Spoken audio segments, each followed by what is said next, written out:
Welcome to Playing Above the Line, where we interview entrepreneurs, business owners, and community activists to get their thoughts and perspectives on leadership. Playing Above the Line is sponsored by Aviso Group, a business consulting and accounting firm focused on preparing clients for the future through innovation and positive growth. Welcome to Playing Above the Line. I'm Alan, your host, and we are coming to you again from the campus of Coastal Alabama in our new studio, and we appreciate you guys joining us today. Our guest today is Cory Luckie. Cory is the founder and owner of Luckie Insurance. So, Cory, thanks for joining us. Absolutely. Thank you for having me. So let me ask you this. Let's just cut to the chase. So you're a relatively young guy, started your own business. What led to that? I mean, why did you decide that that's something you wanted to do?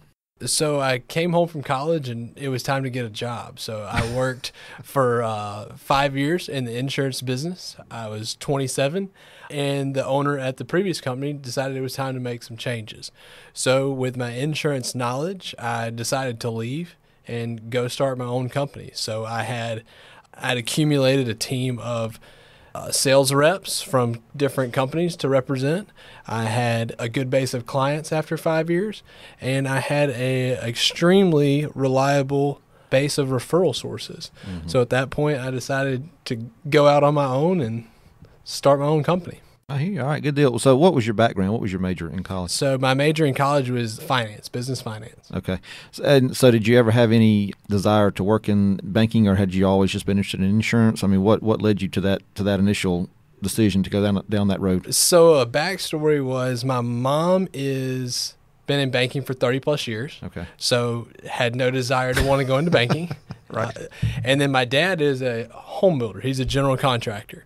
And I am absolutely not handy in any aspect of the imagination.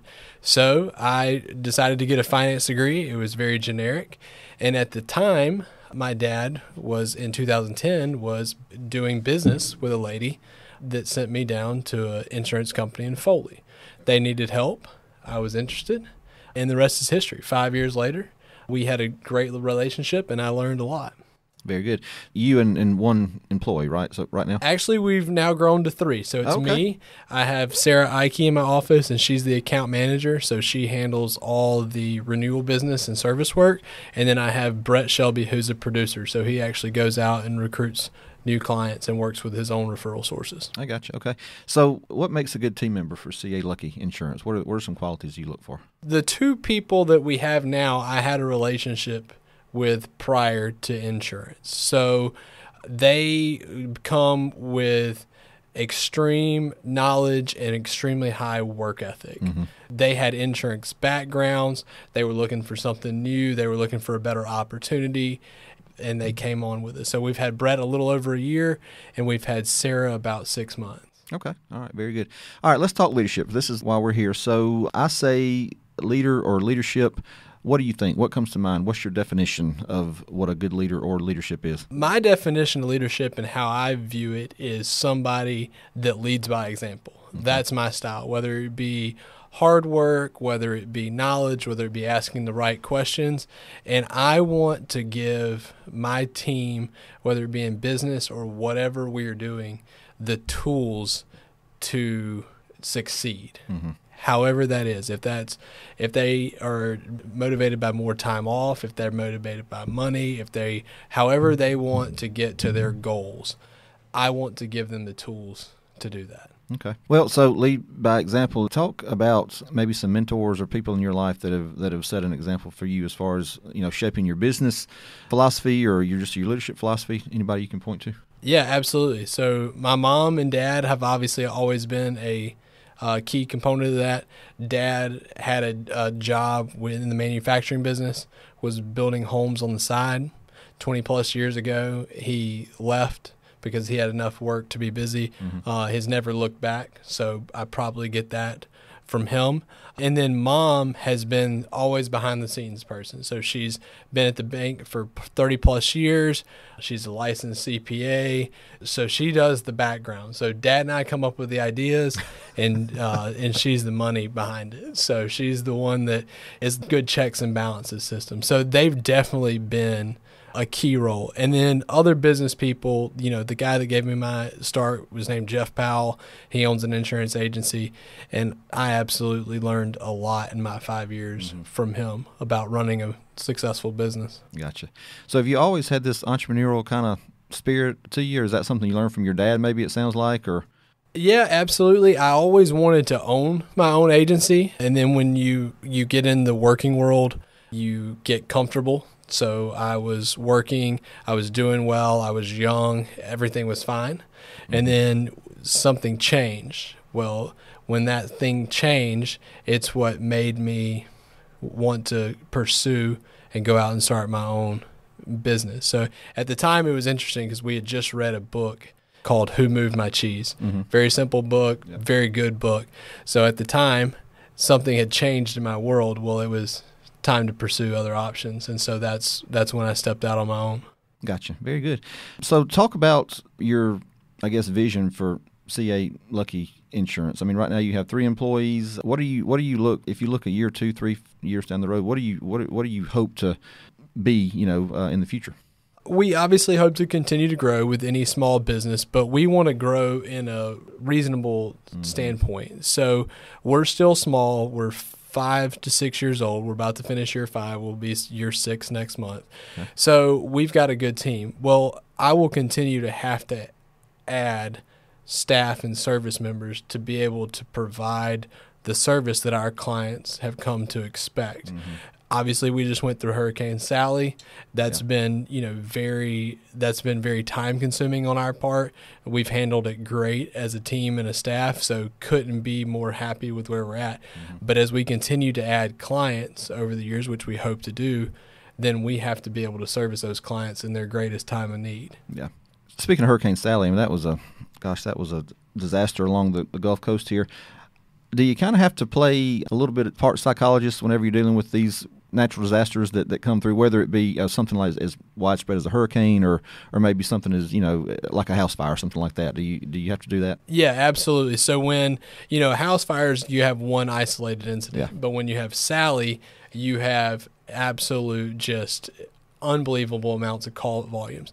And like I said, we're only 5 years old. I couldn't imagine the insurance agencies that are going through it that are 20, 30, hundreds of years old. There's no telling how many phone calls they're receiving. But you are the ultimate middleman. Yeah. So you represent the insurance companies, but you also represent your client. So you're trying to help your clients get the compensation that they need to repair their home. And a lot of times you are just an outlet. You're there to provide knowledge of, hey, here's what you're paid. Here's why. Be patient. It just takes time. Yes, they're working on it. So, and then there's a lot of times it's just questions about the process and where they stand in the process. And so you are an outlet or a therapist or, just an emotional support in people's greatest times of need when their house has been destroyed. Yeah, you're in the service industry, right? So dealing with clients and the public, it takes a special kind of personality, I think, to be able to do that effectively. Yeah, it's fun. We don't get to talk to our clients every year because a lot of times, people just put their insurance on auto and they just don't think about it. Obviously, a Hurricane Sally or something like that will certainly make you more aware of, your insurance agency and companies and stuff like that. But I absolutely enjoy it. Like, I enjoy insurance because you get to meet new people and talk to new people every day.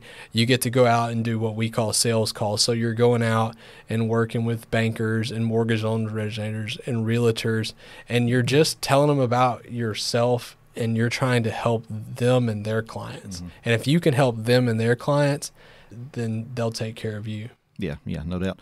Well, let's talk about the C word for a minute, COVID. We're still kind of going through that. What kind of impact has COVID had on your business? I mean, have you had to change the way that you've done things as far as, I know that I don't know if you get a lot of foot traffic in your office, but I mean, how has that impacted the business? No, we're not heavily foot traffic. And to be honest with you, our standpoint has been this whole time, we're almost small enough to where we're at an advantage. Okay. It's just 3 of us. Sarah works from home because she has a son and we don't want to expose her to that. So it's just Brett and I in the office mainly.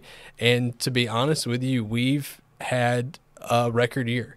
So we're very technology driven. Mm-hmm. So we try to make things on our clients as simple and easy as possible. Yeah. So COVID has not slowed us down in the least.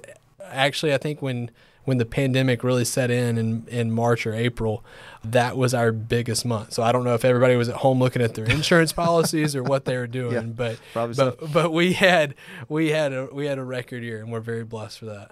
Yeah, you're not the first person to say that, but I think you're right. I think a smaller organization is much easier for them to pivot, or for you to pivot, to make those decisions, to adapt and get where you need to be. Absolutely, yeah. Absolutely. That's good. All right, so I'm a big believer in self-awareness. I think that's something that a good leader has to have. So if I ask you to give me maybe an aspect of leadership, or just your business philosophy or business acumen that you needed to improve on, what do you need to improve on? I would say just continuing to always self-evaluate, whether that be leading by example, as I mentioned earlier, whether it be how you treat people, basically always be willing to step back and look at what the problem is, what you can do to control the situation, and yourself. Yeah, that's great. Self-evaluation, self-reflection, I think is huge, and so I appreciate that. So let me ask you this. A lot of entrepreneurs that I've talked to say that they have kind of a tough time turning off the entrepreneur switch, and stepping away and that kind of thing. I mean, are you the same way? Are you able to kind of step away from the business, or are you always just 100% consumed with the next thing and making improvements and that kind of thing? I would say I'm definitely obsessed with it, but my wife will tell you, Brittany and I have two boys, okay. Crosby 4 and Chandler 1. Okay. So I do a good job about 4:30, 5 o'clock. I can turn it off, and I can help with the boys and all the nighttime routine that comes with that. However, when they go to sleep, I'm right back in insurance. So my philosophy is, if I can get it done today, that's something else that I can get done tomorrow. So you'll find me a lot of times at home working 7, 8, 9 o'clock at night. You may receive an email with me for your quote or answering your question that I didn't get to between 4 and 5. But that way, when I get that done tonight, I can move on to the next thing tomorrow. So it is a tough switch to flip on and off, but I would say you have to learn that to be balanced in both your personal and your business life. Yeah, and I think that's probably what you just described is what I hear from the majority of the entrepreneurs that we talk to, is that you kind of have to make yourself flip that switch, but you've got to. I mean, you can't be 100% all the time. So, right. So when you do flip that switch off, what do you do for fun? I know you have your sons that are young and take a lot of your time, but other than that, what do you do to kind of blow off some steam and get out of the office? They keep us busy. Brittany and I enjoy traveling. Okay. I love to play golf, love to go fishing. My family is big into hunting. I'm not a big cold weather person, so today's not my day. But I think my boys are going to like hunting. I think they're going to get that from my wife's side and my side. Apparently it skipped me. So I'm trying to learn to adapt to hunting. I got you. Well, I also curious that in your bio, it said on there that you were a big Auburn sports fan. I'm sorry. I am too. And it's tough being an Auburn fan. I mean, let's face it. What would be your answer for what's going on at Auburn now on the coaching side, the front side of things? At this point, I just don't understand how after 8 years you've made 2 national championships or just one. I guess it's one, and you didn't even win it. So I would say that you have to have a change in leadership. You just got to have somebody else, whether it be new perspectives, new personality, new motivation tools. I would think that now is the time. Yeah, I agree. It's number one, it's tough living in the state with the University of Alabama, right? Because they're always up there. Right. The last few years, we've lost 3 or 4 games every year, and that's not acceptable for the old Auburn fan base. And it's a tough spot to be in, but man, you gotta think that it's kind of time. If you had 8 years and you hadn't gotten it done yet, might be time for somebody else to come along. Absolutely. Now, Gus, if you're listening to this, no offense, and I still want you on the podcast, but just got to be real. So give me you said you like to travel. What's a destination that you've been to that really has stood out, or something's on maybe a bucket list that you want to go to? Our bucket list continues to grow. So with 2 small kids, we haven't been able to travel the last several years. So we're starting to be able to get back into it. COVID slowed that down. Our most recent trip was to Charleston. So that was a lot of fun. We got to see a lot of historic buildings, got to go see some old historic plantations. My wife wanted to see one where the movie, it's the chick flick, where the girl runs down the dock and she jumps into the guy's arms.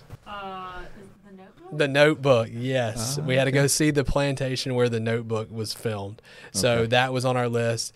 And then, being in the insurance business, I quickly started looking at buildings and real estate and thinking about insurance prices in Charleston. And then obviously one of our biggest hobbies is going out to eat. So if you haven't had the chance to go to Charleston, I would highly recommend it.